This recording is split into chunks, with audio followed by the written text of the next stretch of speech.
Hello दोस्तों, India हमेशा से एक कृषि प्रधान देश रहा है। इंडिया अपने फूड ग्रेन प्रोडक्शन यानी अनाज के प्रोडक्शन में दुनिया भर में अपना एक अलग पहचान बनाता है। हाल ही में आया 2021-22 के इकोनॉमिक सर्वे डेटा के हिसाब से इंडिया ने सिर्फ और सिर्फ 2021-22 में 315.7 मिलियन टन अनाज यानी फूड ग्रेन का प्रोडक्शन किया। इंडिया हर साल अपने फूड ग्रेन के प्रोडक्शन में मिलियंस ऑफ टन ऐड कर रहा है, जो कि बहुत ही अच्छी बात है। हाल ही में गवर्नमेंट डेटा के हिसाब से इंडिया ने सिर्फ और सिर्फ 2022 में कुछ ही महीनों में यानी अप्रैल से सितंबर के बीच में 13,771 मिलियन यूएसडी डॉलर का फूड ग्रेन और प्रोसेस्ड फूड को एक्सपोर्ट किया दुनिया के अलग अलग देशों में। ये सारे रिसेंट का डेटा आपके सामने रखने का मेरा सिर्फ इतना मकसद है ताकि आपको आइडिया लग जाए कि इंडिया में फूड ग्रेन यानी अनाज का हर साल इतना प्रोडक्शन तो हो जाता है कि इंडिया के लोगों के लिए मोर देन सफिशिएंट हो। तभी तो इंडिया अलग अलग देशों में millions of ton food grain और प्रोसेस्ड फूड को एक्सपोर्ट भी कर पाता है। हर साल इंडिया में इतना फूड ग्रेन प्रोडक्शन होने के बावजूद इंडिया ग्लोबल हंगर इंडेक्स में 121 देशों की सूची में 106 देशों से पीछे है। जी हाँ, इंडिया 2022 के ग्लोबल हंगर इंडेक्स में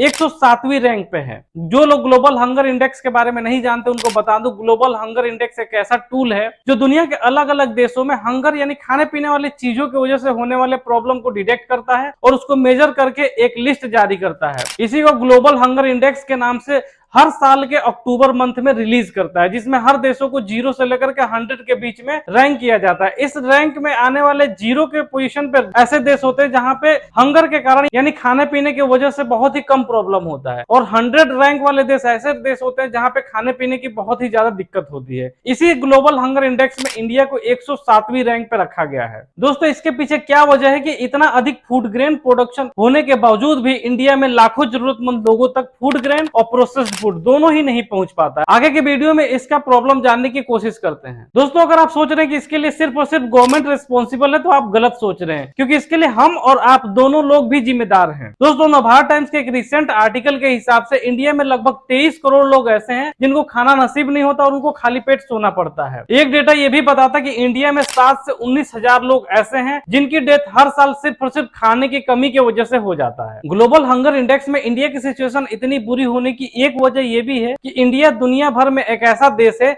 जो चाइना के बाद सबसे ज्यादा फूड को वेस्ट करता है। United Nation Environment Programme food waste index के हिसाब से भारतीय लोग हर साल 40% अपने खाने का हिस्सा वेस्ट कर देते हैं। इसका मतलब सर्व किए हुए खाने का सिर्फ 60% हिस्सा ही वो कंज्यूम कर पाते हैं, बाकी के 40% हिस्सा डस्टबिन में चला जाता है। अगर इंडिया में होने वाले हर साल खाने की बर्बादी को बचाया जाए तो ये 69 मिलियन मीट्रिक टन खाना हम बचा सकते हैं। अगर हम इसको रुपए में कन्वर्ट करें तो ये लगभग 92,000 करोड़ रुपए होता है। यानी हम कह सकते हैं इंडिया की 1% जीडीपी लगभग हर साल खाने की बर्बादी में चला जाता है। इंडिया में होने वाले खाने का वेस्ट सबसे ज्यादा हमारे और आपके घर से होता है। फूड वेस्टेज का 61% हिस्सा हम डोमेस्टिक से और 26% फूड सर्विसेज से और 13% बाकी के जगहों से होता है। एक सर्वे यह भी बताता है कि इंडिया में हर एक नागरिक औसतन एक साल में 50 केजी खाने को वेस्ट कर देता है। फूड वेस्टेज के बाद इंडिया में फूड ग्रेन यानी अनाज का भी वेस्टेज बहुत ही ज्यादा होता है। हंगर का दूसरी सबसे बड़ी रीजन इंडिया में हर साल होने वाला फूड ग्रेन यानी अनाज का वेस्टेज है, जो कि गवर्नमेंट के द्वारा अनाजों का प्रॉपर स्टोरेज ना करके रखने की वजह से हर साल होता है। इंडिया टुडे की एक रिपोर्ट के हिसाब से पिछले 6 सालों में 40,546 मीट्रिक टन अनाज एफसीआई के गोडाउन में सड़ गया, जो कि इंडिया के अलग अलग देशों में स्टोर करके रखे जाते हैं। इन सारे स्टेट्स में महाराष्ट्र में सबसे ज्यादा नुकसान